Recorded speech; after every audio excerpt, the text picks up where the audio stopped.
Hey guys, good day. Full Tank Motovlog here. Today, we're going to Triumph BGC for my Triumph Tiger 900 GT Pro first PMS. Alamin na rin natin kung magkano ba ang magagastos kapag nagpa first PMS ka ng ganitong klaseng big bike. If hindi ka pa naka-follow sa Facebook page natin or naka-subscribe sa YouTube channel natin, please do so para lagi ngang updated pag may mga uploads tayo. A big thanks and shout out na rin kay Sir Chris and Miss Ann sa Triumph BGC.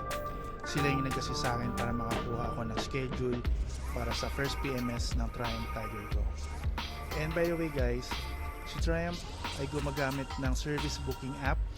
Ang name ng app na yan ay Auto Hub Assist. Available yan for iOS and Android platform. Cloudy and gloomy ang weather today and hindi masyadong mainit, so goods na din na naging ganito ang weather since nasaktuhan na ito ang schedule natin para sa PMS natin ng Triumph Tiger.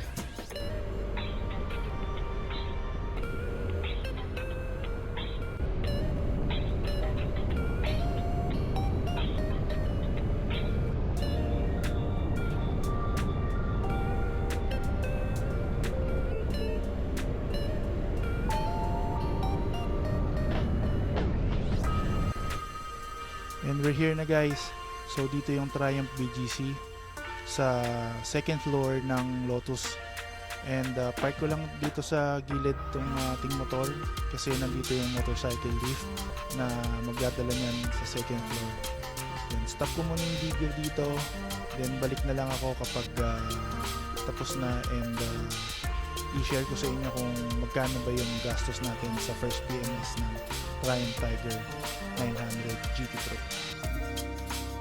Pag-akyat ko nga pala guys, maraming model ng Triumph Tiger 660 and also yung Speed 400 nila. And may nakita rin tayong mga Trident models. So mukhang kararating lang itong mga units na to. So ayun guys, tapos na yung first PMS ng Triumph Tiger 900 GT Pro natin. And total niyan is 6,339 pesos. So sa itemize lang natin, ang oil na 4 liters is amounted to 26k or 2,600. Then yung oil filter is 850, brake cleaner 350, sealing washer 110, and labor is 1,500. So total niyan is 6,339.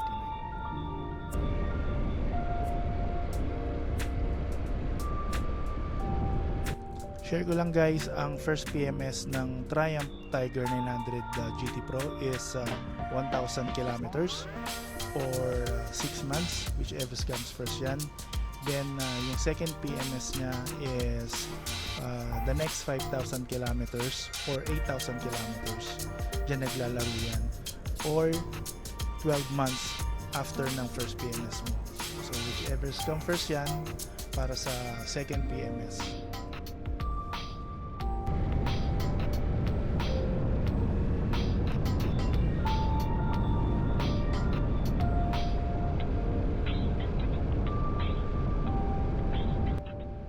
Hanggang dito lang muna guys.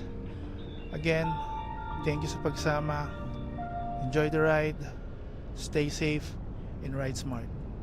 Bye for now.